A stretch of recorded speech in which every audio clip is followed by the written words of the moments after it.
From the promise of new technologies to the innovative youthful population, Africa is full of dynamism and optimism worth celebrating.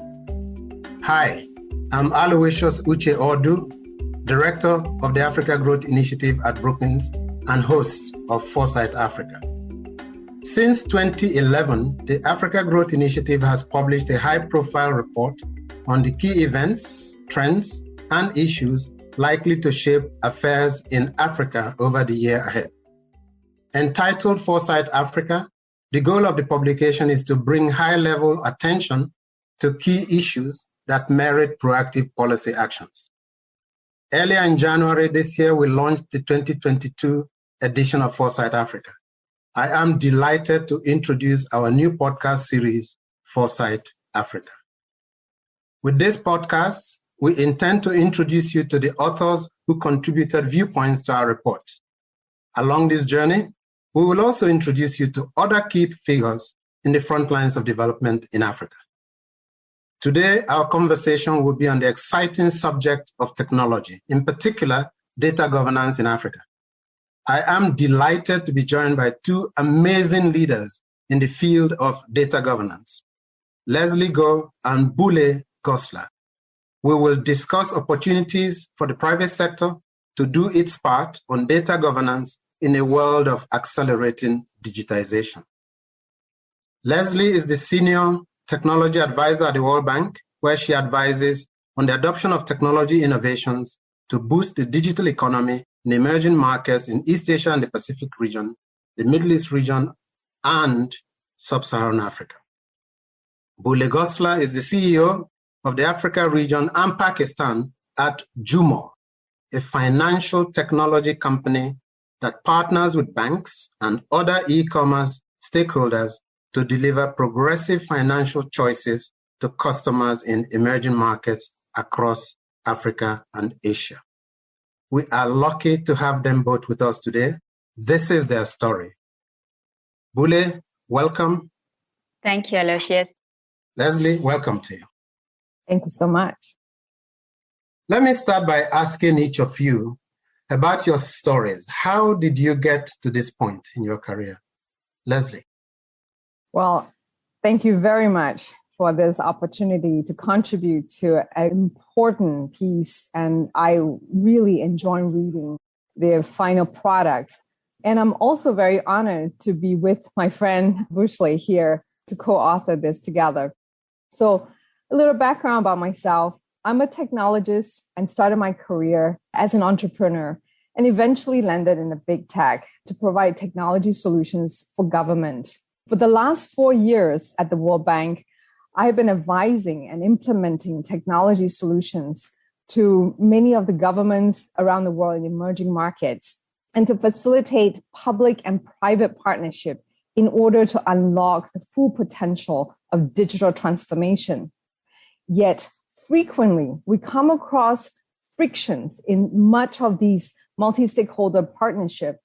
And when we analyze what the issue is, at the core, it is about trust and an incentive model. There's little appetite to share data on either side because there's a tendency to treat data as a new oil and not sharing data for competitive reasons that they wanted to keep to themselves. Currently, much of the data needed is siloed into various organizations in public and private sector.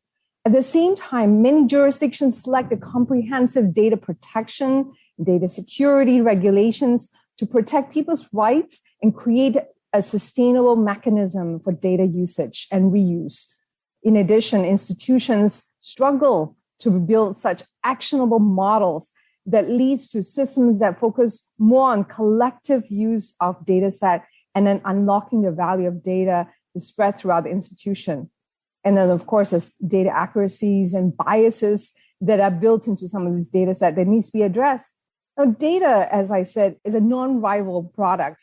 As unlike oil, data is unlimited in supply and does not diminish in value with multiple use. The more you use it, the more it creates value, especially in the digital economy. And it's akin to a global public good with the free flow of data in many of these jurisdictions across border for good economic purposes, it is therefore incumbent upon all of us to establish good practice and good governance to really foster digital economy.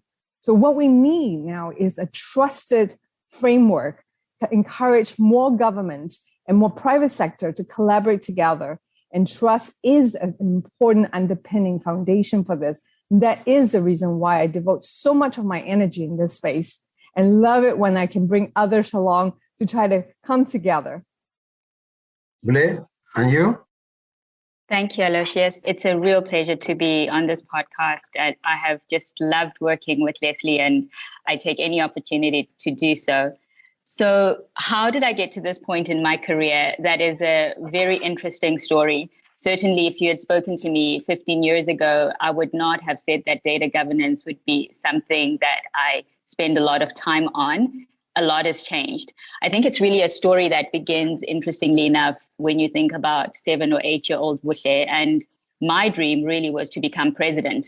And and that dream was altruistic. I wanted very much to be a part of helping people, help solve problems, making life better. I was born in Zimbabwe, and right after independence, seeing at that time in the 80s what presidents across the continent were doing was hugely inspiring to me, and following the work of organizations like SADC and so on.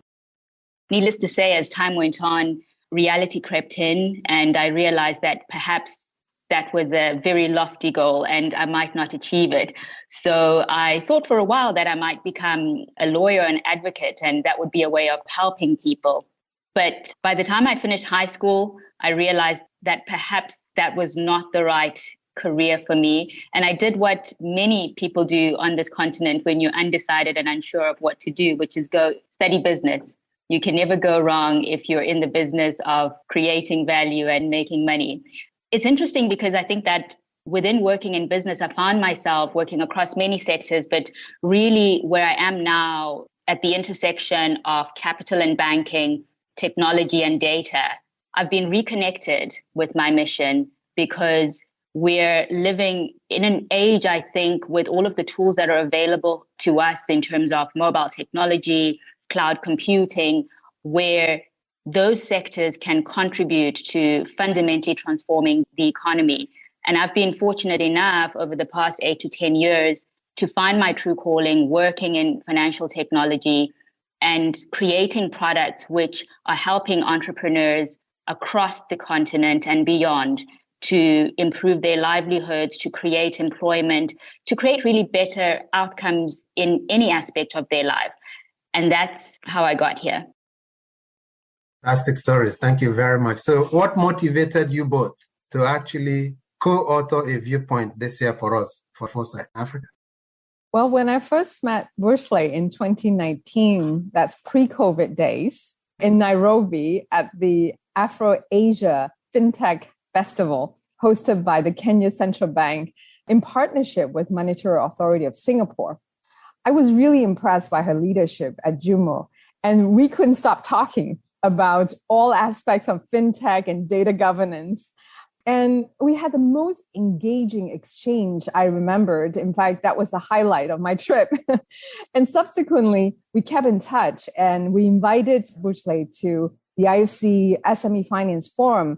And I moderated the panel and wrote a blog about that. And during COVID, we continue exchanging our learnings, and we could not think of a better topic to write about and also to learn from each other. So that's the reason why we came to contribute to this piece together. So Leslie, let me turn to you again as someone familiar with the subject of data governance. Are there lessons for Africa on good data governance practices in Asia? So I think it is important to have a common understanding of what data governance is. And at the basic level, it's about policy, process, and people, as well as the technology adoption to generate consistent and proper handling of organizations and institutions' data. An effective data governance framework prevents accidental data spillage and makes it difficult for bad actors to steal the data. And it also establishes processes that help organizations better respond when there is data loss and other worst case scenarios. So with that understanding, let's think about how the rise of digital platforms around the world, now the new business model that proliferated globally, especially during the pandemic, when we witnessed a complete overnight shift to digital platform, like what we're doing instead of in-person conversation. And in Asia, we see technology at the center of a lot of these business model that powers the online platform. And it removes the transactional friction in many cases between digital and offline goods and services. It is called online to offline model. It ranges from e-commerce, ride-hailing, logistics, digital financial services. Now, one example I could really quote is the data sharing handbook for banks and non-banks in the data ecosystem. And this was published by the Association of Banks in Singapore in collaboration with Monetary Authority of Singapore. And that is to really create that kind of data sharing regime between banks and non-banks. Now, the onus is on organizations to ensure the spirit of accountability finds a strong foothold in the new normal. I'm quoting my friend from the Singapore Deputy Commissioner, Mr. Yong Zi Kin. And I really like what he said. Organizational accountability goes beyond being answerable to the regulators. It is to win trust from all key stakeholders, including the customers and the consumers at large. Buhle, any thoughts on lessons from Asia for our continent, Africa? I think one of the things that really resonates with me in the example that Leslie just gave is just the power of convening power when you're able to bring a number of stakeholders together, and then the power of creating clarity. Because when you can bring the collective together and you can create clarity in terms of engagement and what the rules of the game are, people are more empowered to be able to act. And that is how we end up with data governance that leads to highly valuable products that do not create any harm in the hands of the consumer. So that I found really, really exciting. I think one of the other examples that is relevant is ways in which Asia and Africa can directly collaborate. Leslie made reference to the Afro-Asia FinTech Festival where we first met. And that, for instance, was a fantastic initiative where it was a real learning opportunity between the two regions, because I think we have a lot of things in common. And rather than starting from scratch, where people have made headway, it really would make a lot of sense to leverage some of those learnings. Let me turn to you again, Leslie. In your piece, you both talk about the new social contracts to establish trust and more equitable outcomes. What exactly does the new social contract entail? And are there examples from the private sector? So social contract for data is to really get more value out of them while protecting the people who are generating the data or associated with the data against harm and any access issues and representation. Now, developing a regulatory framework and institutions to safeguard data through cybersecurity and data governance and protection measures, and also making sure that there is proper data sharing and reuse. And this is all outlined in the World Bank World Development Report in 2021, but data for better lives. Now, one example I could quote from Asia that really exhibits such good example is the Indonesia AFTEC, which is the FinTech Association that works closely with the Financial Authority, OJK. This is a self-regulating organization. Now, what it does is that it is a bottom-up approach for innovations from the FinTech startups and civil societies networks. They're building these tools and forging collective voice to address data inequity, constructing a new social contract between the technology players and the consumers, and then working in conjunction with the regulators so that when they raise the bar on data governance, rising tide raises all boats is what they believe in. I think this is a good example on how private sector can come together and build that kind of cohesion and strengthen the data governance regime. And Buhle, any examples you can think of from the private sector on the new social contract in Africa? I think the example that Leslie's given is a brilliant one. So perhaps if I may, I'll talk about something slightly different with regards to the social contract. And I think it's about within organizations, what do they need to do or think about as they design their data processes to make sure that the social contract is respected. So bringing this into the way in which product is designed and into the way in which data governance is designed. And really, there are three things which I think are critical for an organization to think about, or questions that they could ask themselves. The first is there a fair exchange of value for this data?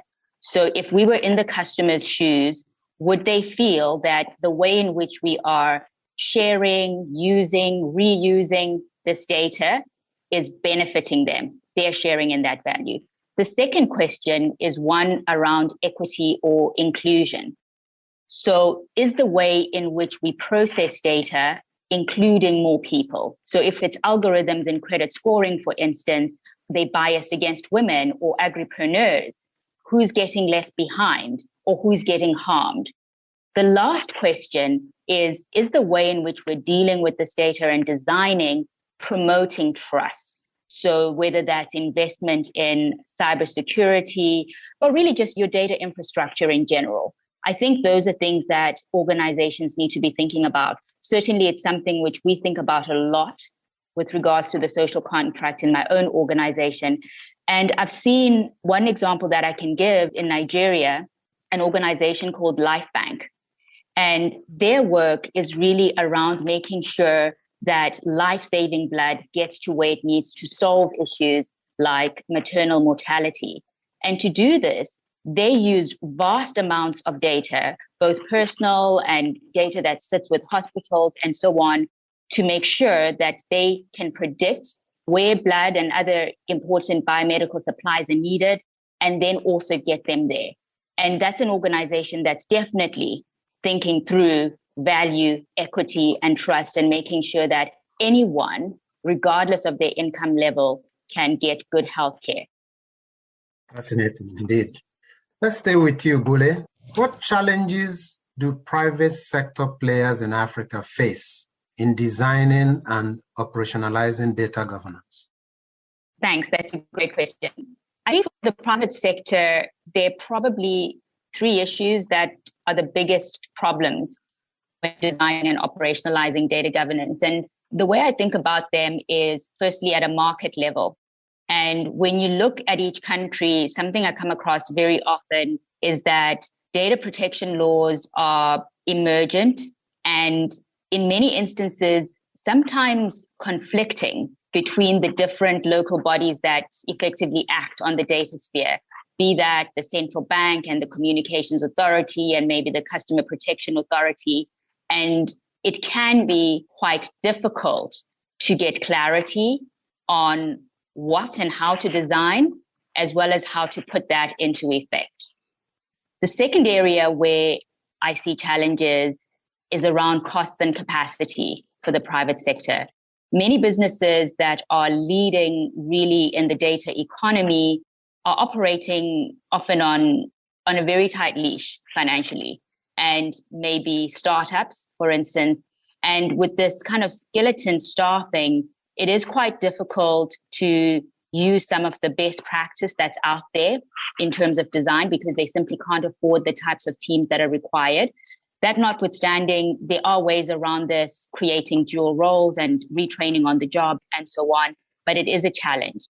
I think related to cost is where data protection laws do exist. Sometimes there's inadequate attention to the costs of compliance in terms of what tooling an organization might need to have in place in order to comply with this law. So that's cost and capacity, definitely an issue. The last one, which I see, is around really global direction. So for most companies, they have an aspiration to be multi-jurisdiction, to expand. And where we are at the moment, just the lack of clarity across the states in Africa makes it very difficult to make design decisions that one could have confidence in being able to transfer over time. And I think those are really some of the key challenges I see at play for the private sector. Can you think of any such challenges or others in designing data governance in Asia and elsewhere, Leslie? Well, I concur with what Buhle is saying. In fact, we've struggled with some of these challenges to try to find right solutions to help them, especially in the area of cost for startups and smaller players besides the big tech. Because of course, the big tech has the opportunity to invest significantly in data governance, and we are seeing quite a few of them do that.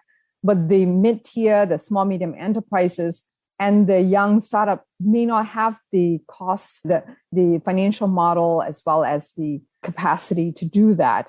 So how do we help them in order to bring that level of awareness and sophistication for data governance? It's perhaps to pool resources together and to learn from others.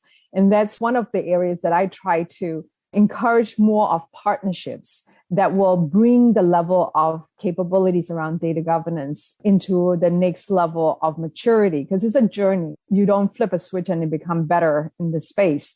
And also, I think the other challenge I see, which Buhle alluded to, is around political will in a given country, in some cases, to really drive these kind of regional cohesion.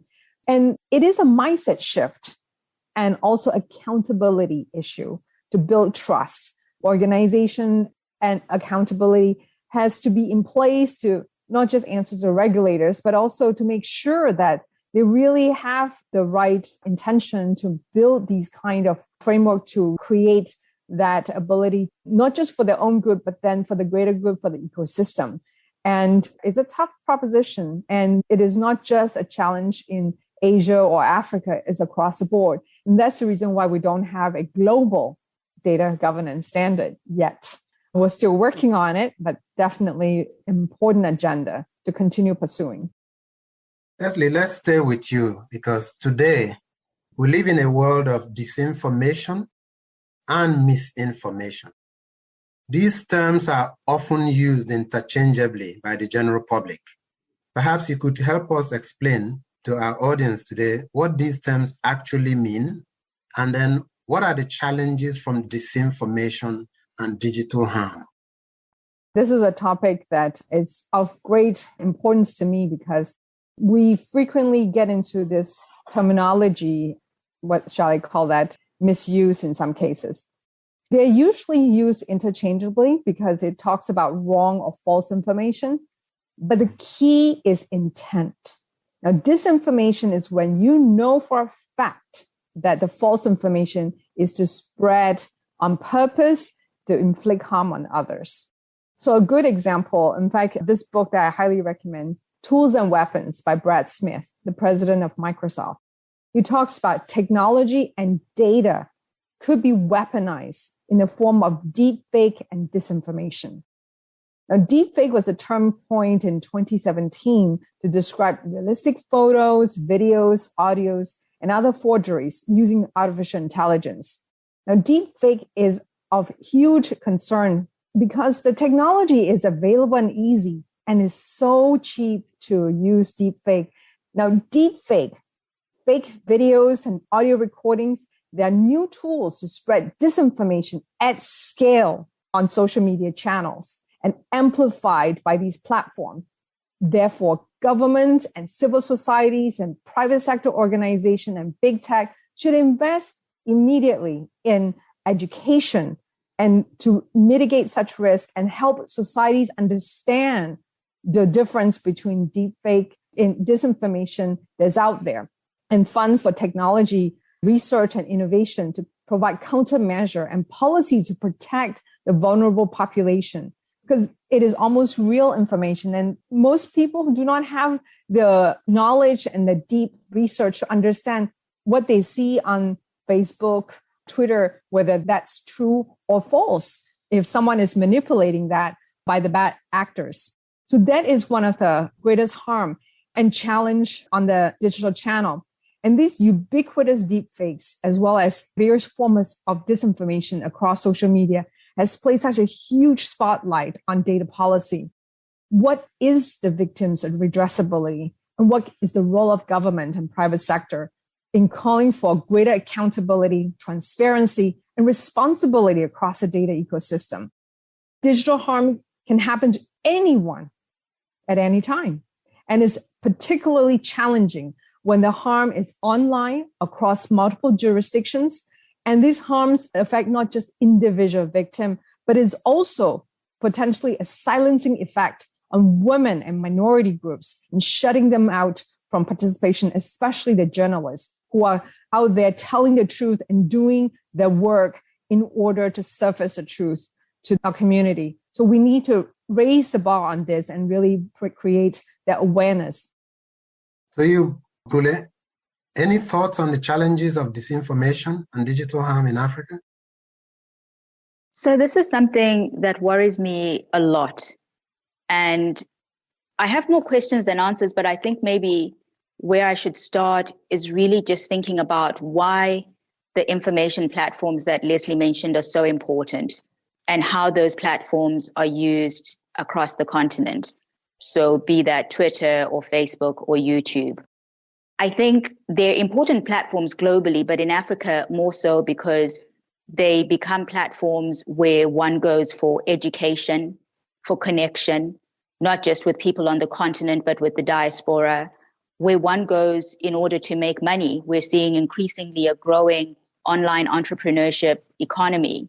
So really being able to preserve platforms, trust in platforms such as this is critical. And what you have with these platforms depends on their ability to be able to weave and scale this kind of fabric of trust. So disinformation, as Leslie described it, really picks at that fabric. And it causes damage at a personal level in terms of the deep fakes and so on. But for us here in Africa, it can cause damage at a systemic level. And that is something I think we need to think really deeply about. Turning to you, Leslie, an area of interest that your viewpoint did not explore is the idea of a data broker. What exactly does the term data broker mean, and why should they be held accountable for better data governance? So data brokers are typically advertising tech company that sell advertising insights to retailers on e-commerce platform. And they use the data analytics and credit reference agency that make up the rapidly growing industry.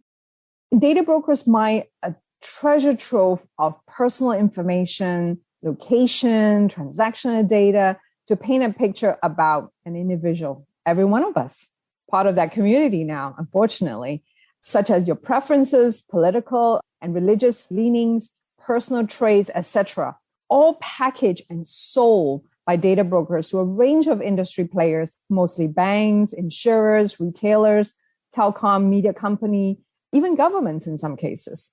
So these data consumer leaders, such as Facebook, Google, Twitter, and Snapchat, they all sign up as consumers and customers of data brokers because of the wealth of granular data that can help connect online to offline information that they accumulate. Therefore, these data brokers should be held accountable for better data governance, just like the big tech that we talked about. Could you explain to our listeners what the data broker scene is like, Buhle, in Africa? So Africa remains largely unmapped from a data perspective. And I think this is one of the things that is often lost in all of the talk of the statistics around mobile connections.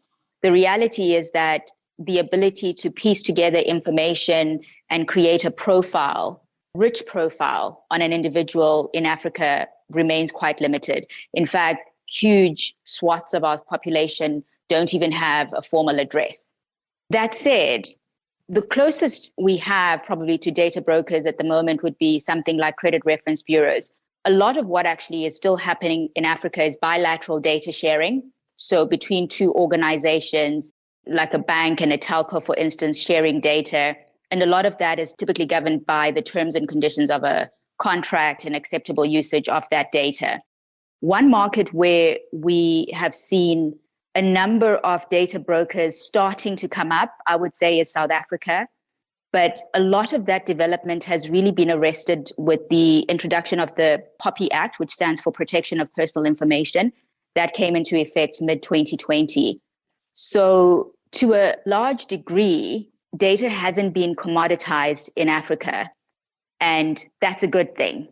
And I think that as more of Africa comes online, other African countries need to be looking at things like the POPI Act in South Africa and putting that into effect to make sure that a lot of what is happening in the developed world, which is what Leslie was describing, doesn't actually come to pass in Africa. And in fact, in Africa, I would say the problem is slightly different, which is data silos, where customers generate a footprint with one business, and that business kind of holds that data footprint captive and monetizes it. Whereas, in fact, a customer might want to share that data with another party so that they can access other services. And in fact, if you look at ideas such as open finance, at the core is really this idea that the customer should have a right to decide to open up their data to a trusted third party. And that's something which I think needs far more development in Africa and would be healthy. And if, in fact, we could just skip the whole data broker trend altogether, that would be fantastic. Over to you, Leslie. What can we actually expect from the management and board members of private companies to establish better data governance? So I do believe that leadership matters at the top to set the tone and build a robust data culture. And hence hiring the right talent at the senior leadership level and also having a diverse board is important with the knowledge on good data governance to really drive that vision and strategy for these companies. I sit on a few boards and I really create that kind of awareness and good practices. I would encourage more board members to get themselves trained in this space because that's such an important role and responsibility in private sector to really develop that culture at large.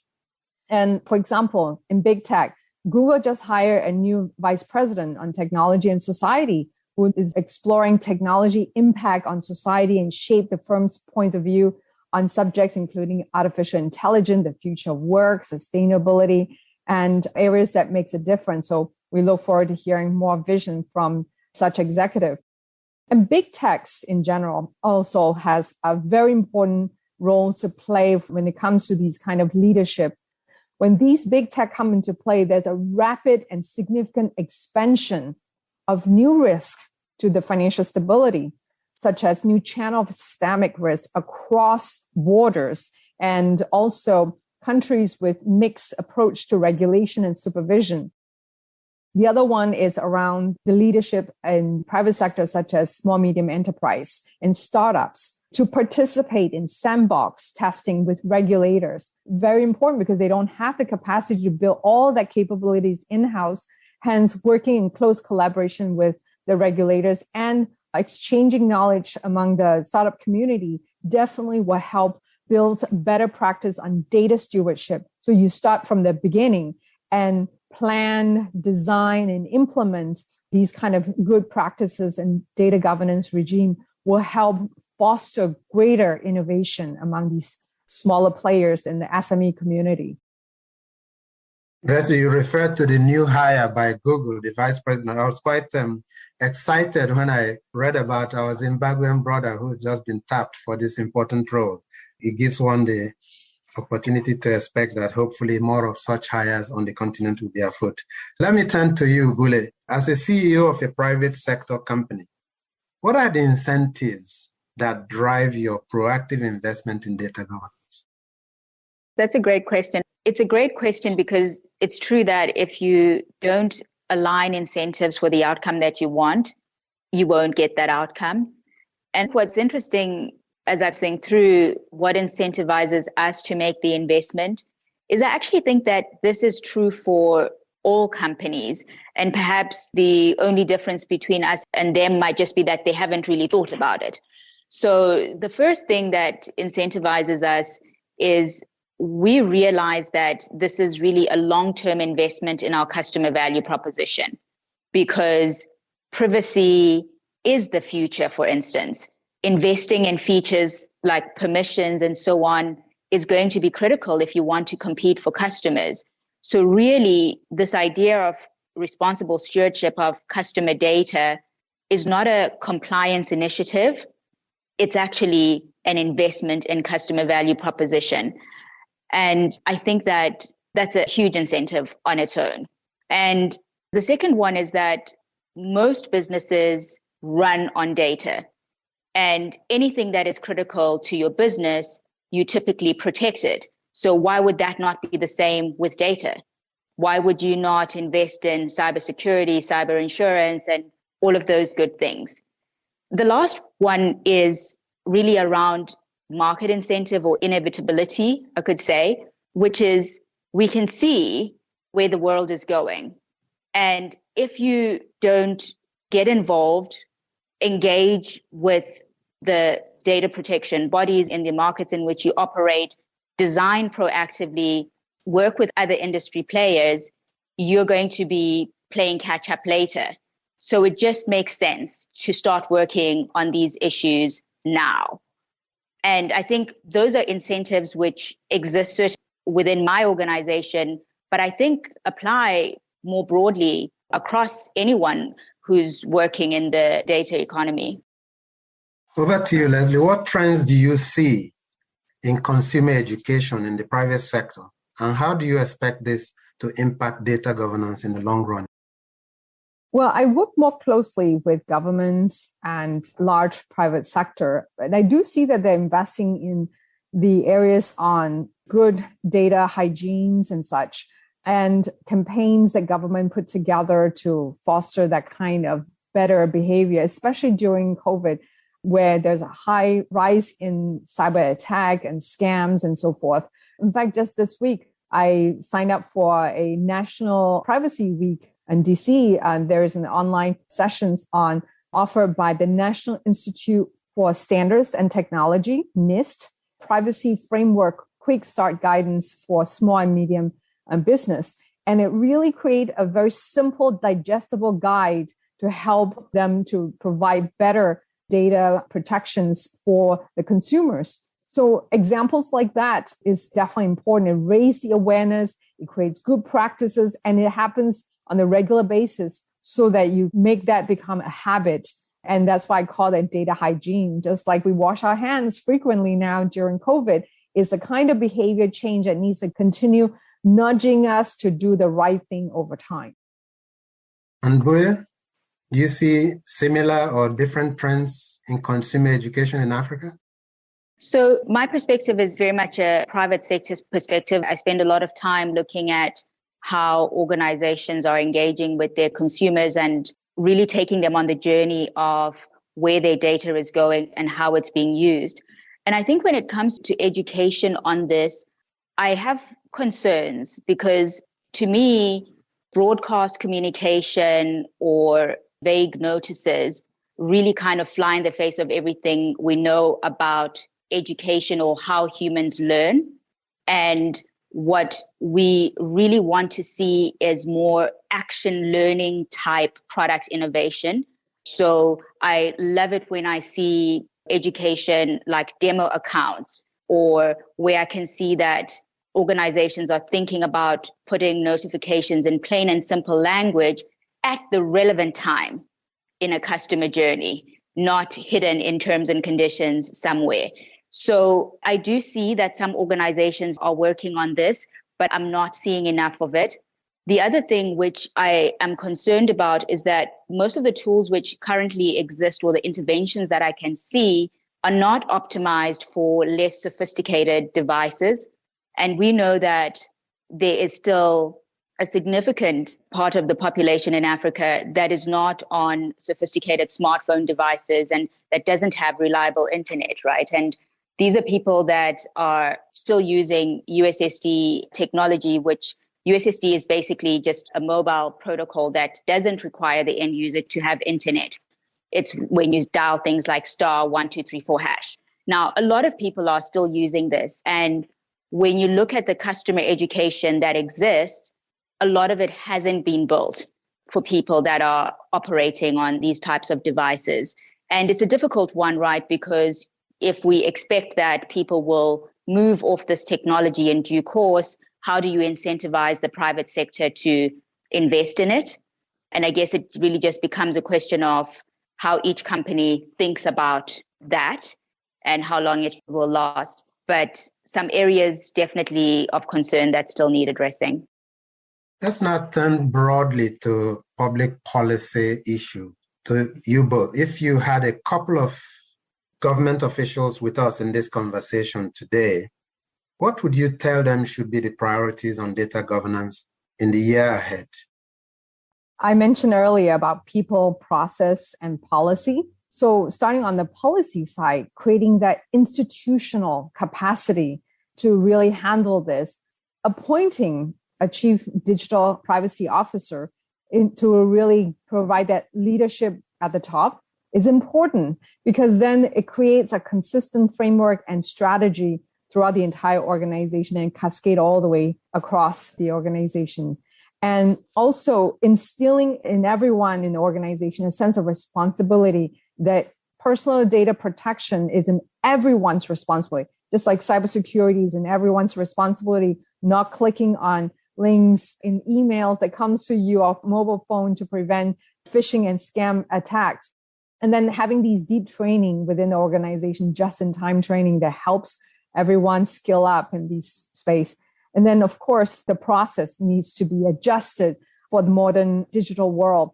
And looking at the data life cycles and understanding holistically where are the risk exposure in these organizations that could be vulnerable for data breach, and also where are the over collection of data in some cases where they don't need to. So proportional to the business model that they're serving the customers and consumers is important. So if the government officials invest in these three areas, I think there will be a higher chance of raising the bar on data governance, and over time mature that whole process and learning from other governments that have done well, and then finding ways of collaborating. It is a lot about applying that knowledge and not just about putting a blueprints and set and forget about it. So practicing and making it real. And really the ultimate goal is how better data regime and data governance will really help promote digital economy. And that will benefit everyone inclusively. And you, Buhle, what would you tell assembled government officials with us here today? How long do we have them for? So I think for me, something which is really close to my heart is the issue of a regional approach. And I think that data is a resource that is most valuable when it is able to flow. And we needed to be able to flow between organizations, so to break data silos, but equally we needed to be able to flow across borders. And the flowing across borders is only feasible when we have a cohesive framework within the region. And I think when you look at what we have with the African Continental Free Trade Area, data governance should definitely be a part of that conversation. And I think if we have a regional approach, we will be able to see the emergence of Pan-African big tech, because organizations will be able to scale across multiple countries. The other thing that I would say is that data governance also needs to be a conversation about the commercials and the fiscus. And the things need to actually speak to each other.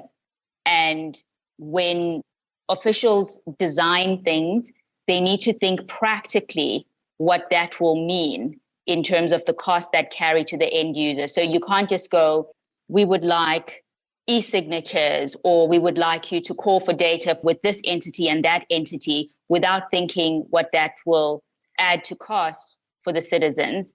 And I think those types of conversations would be super valuable to have if we had some government officials in the room.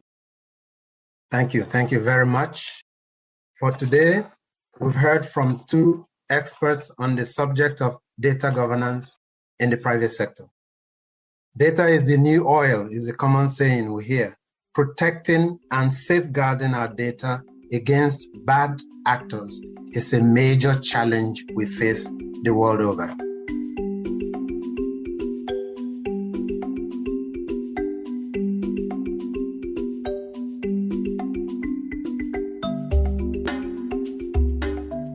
I'm Aloysius Uche Odu.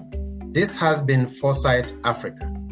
To learn more about what you heard today, find this episode online at brookings.edu/Foresight Africa podcast. Each episode will be listed on its own webpage, and there will be links to the content discussed in the episode. The Foresight Africa podcast is brought to you by the Brookings Podcast Network. Learn more at brookings.edu/podcasts.